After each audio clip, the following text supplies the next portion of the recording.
All right, so the Seahawks, they did lose yesterday. They were trailing the Falcons 34-23 with several minutes left in the game.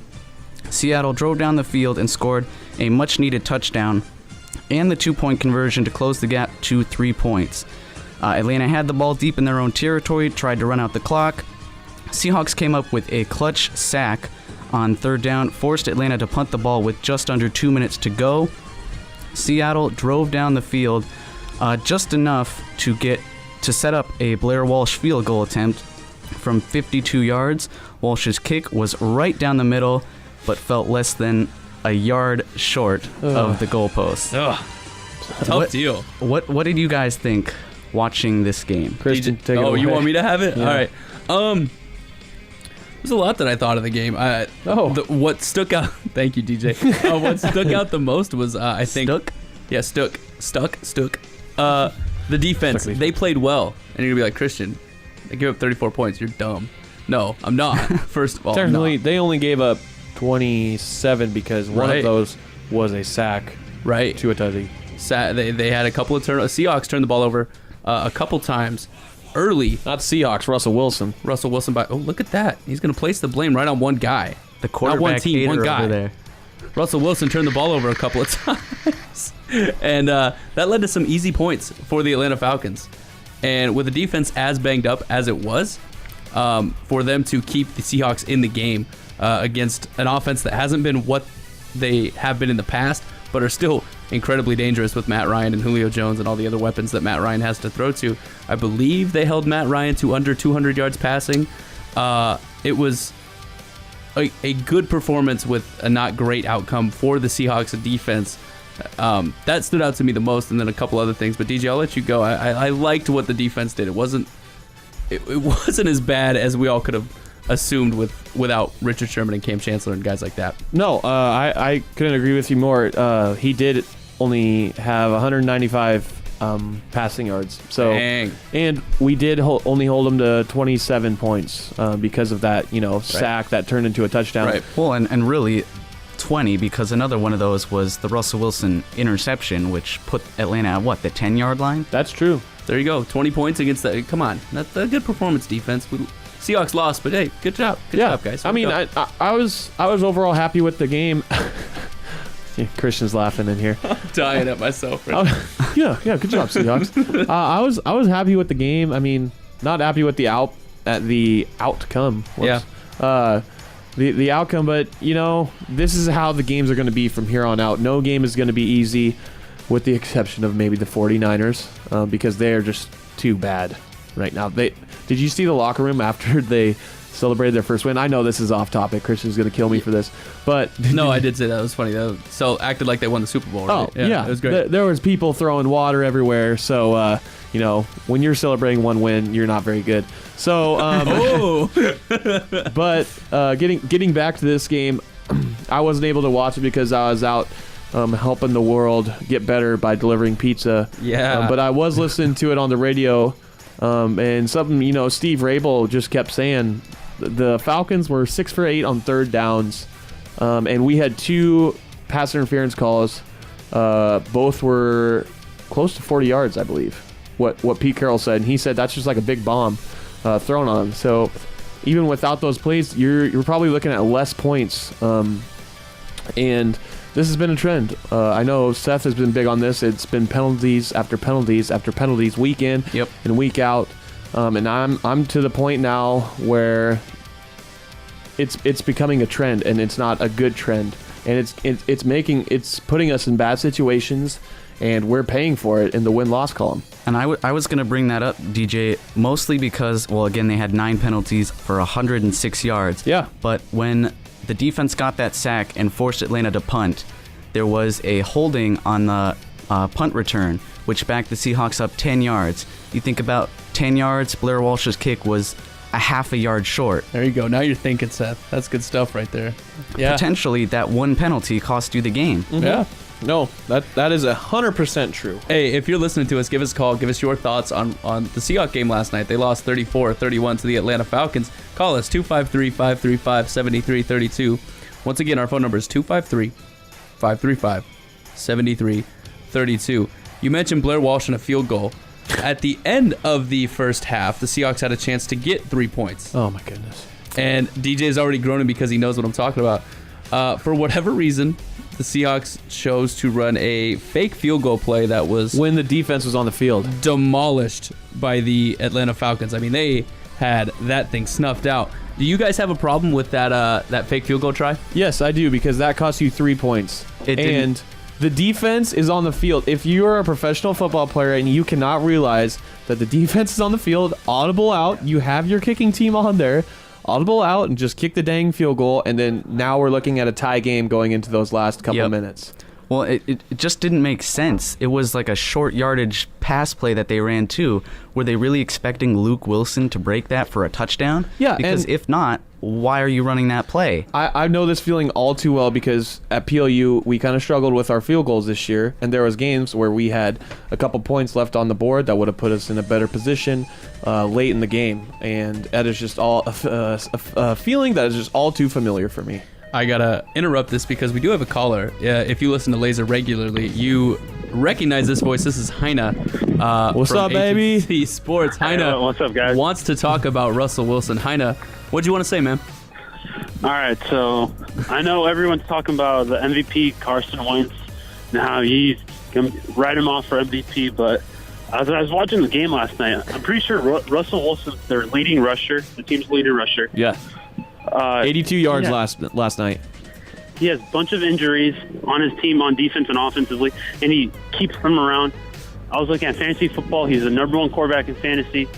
What do you guys think he has a chance if the Seahawks make playoffs to be MVP? Hey, first off, Heine, thank you. You know, beast mode, I'm a cheat code. Yep.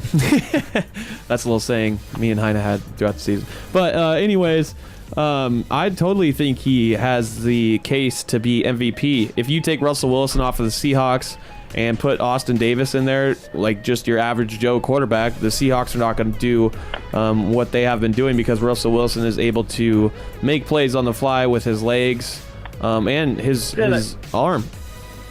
The guy's crazy, and he's dating Sierra, so that's a plus. Actually, he's actually married now. Oh, Mary, Mom. Hey, you can Sorry. still date when you're married. Trust me. Heine, thank you so much for calling Yeah, in. thank We're going to let you go, man. Thanks. You guys have a good show. Thanks. All right, Heine calls in, talks about Russell Wilson. He mentions the rushing game and how it is just Russell Wilson. I want to pitch that question to you guys as well. You have a problem with Russell Wilson being the team's leading rusher? If so, why or why not? I don't think it's really anybody's fault. To some extent, it's just been the amount of injuries that they've had. I mean, Rawls and Procise, Carson have all been in and out with injuries this year. We all know Eddie Lacy can't run. Yesterday, 3 rushes, He physically 2 can't yards. No, he's incapable of running. Okay. He gets to the hole and then he stops for a taco or 2 on the way. Wow. I did like McKissick and Davis yesterday. Yes, they looked Davis. They looked fresh. Yes. We have subpar running backs with the exception of Davis. McKissick is, a little third down scat back. But Eddie Lacy and Thomas Rawls, I'm done with them. Yes, they had a glimpse, well, Rawls more specifically, had a glimpse of greatness in 2015, but we can't, you can't hang on to glimpses. Those aren't going to do anything for you in the future. You can't just keep banking on that. He's going to come through for you eventually. He hasn't, and I think it's time to move on from Rawls and Lacy. And, I know Mike Davis got hurt, but I'm convinced, they even brought this up in the broadcast, I'm convinced that it's not the offensive line anymore. It is. Ooh, I think it is to an extent. This is going a different. Keep going. It is, but Mike Davis came in there and the offense, you could just sense it. And I got to, because I recorded the game, so I got to see a little bit. But in that first half, you saw just a different energy with the offense and Mike Davis back there. It was a nice change up from Rawls and Lacy, which is what we're accustomed to seeing. He just looked more explosive than the backs that they've had there. Even Carson looked way different than Yes. Rawls and Lacy at the beginning of the season. You guys mad that Russell Wilson's leading the team in rushing or not? You guys dodged the question. You started talking about running backs. Sorry, Come on. I'm not upset because that's just the way we have to produce right now. And if we're producing, you can't argue with the fact that if you're winning games and Russell Wilson is your leading rusher, why are you going to complain about that? Do you care more about wins or stats? It just comes down to that question for me. There you go. Look at that. All right, Seth, do you have something to add to that?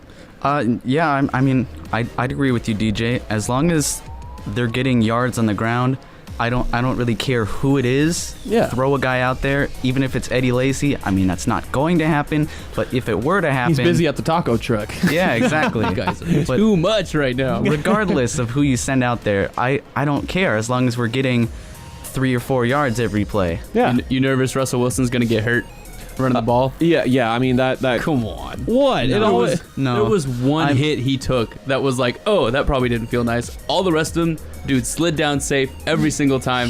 That hit he took on the sideline, diving to get a first down, no worse than any hit he would take throwing the ball. I mean, this is not... No, I'm fine with it. That's also what I'm getting at. So, no, I'm fine with him rushing, but it's just, it's common sense that if you run more, you are more apt to get hit, even if you are sliding. We saw with the Kiko Alonso one, Flacco pushed it to that first down marker, and Alonso laid him out and gave him a concussion.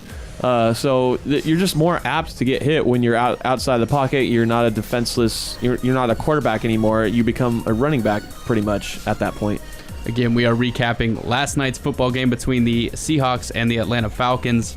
Falcons came away with a 34-31 win over the Seahawks at CenturyLink. So that's 2 games in a row now that the Seahawks have lost at home. By 3 points. Whoa, man. It's only the Weird. Second, it's only the second time in Russell Wilson's career that the Hawks have lost 2 straight games at home. Y'all have any other takeaways? We talked about how the defense, banged up, but they played well. I mean, when you take all things considered, they played well. What else we talked about? I forgot the middle. I was answering a phone call. I mean, right now we're fighting for our playoff lives, and the division is only 1 game away. Wild cards is only 1 game away right now, so it's just going to be an interesting, finish as we come down to these last couple games. Yeah. We don't got easy ones. We have to go to Dallas. We have Philadelphia at home. So I mean, and we've seen the 12s were great last night, but home field advantage is. We haven't seen it the last 2 games. It means less when your team's not as good. Yeah, that's a great point. I mean, Good job. I like that point, Coach. The Seahawks aren't as great right now. I mean, no, yeah, and one of the facts that they're not that great is because I believe that the injuries are taking a toll. Cam might not play another down of football in his career with what they're talking about right now. And Sherman is gone for the season, so they're gonna have to find ways to be creative.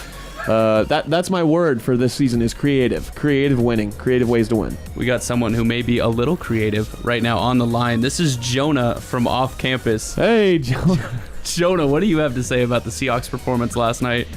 I would like to comment on how you're talking about Russell Wilson getting injured. Yeah. If the dude can get hit and get his jaw realigned and just bounce out for 1 play, skip concussion protocol, and then hop right back in, this dude kind of seems invincible. And when we give him space to run the football and he can get 10, 15 yards every play, just go ahead and do it. Space everyone out, give him some space, let him run. Another guy not mad that Russell Wilson is running the football. Jonah, thank you so much for calling in this afternoon. Yeah, man. And I would also like to comment on Blair Walsh. You guys never got to that. Oh, yeah. We would love to hear. What do you want to know about Blair Walsh?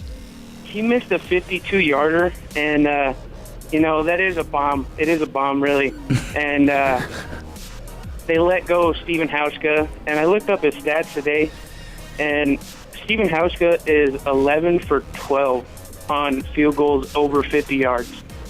Dang. So if you pay him and you keep him, you probably have an easy-made field goal at 52 with Hauschka. So that'd have been a tie ball game, and you probably wouldn't have run a fake field goal with Hauschka there because he's pretty much money. So you sad about your ex kicker right now, Jonah, yeah, from off a little campus? bit. Where's our sad music that we have to cue up? I would have played it if I'd have known he was going to say that. Jonah, thanks for pushing your time on air and making sure to get that last bit in. Thank you so much for calling in this afternoon, Jonah. Really appreciate it. No problem. Great show, guys. Love it. Thank you. That's a great point. I mean, losing the Blair Walsh project has not worked out, in my opinion, this year. You only get so much money you got to use. Yeah, that's true. He's been a solid kicker. Blair Walsh has been solid. No, he has. 52 is a lot to ask for, and Seth already talked about it.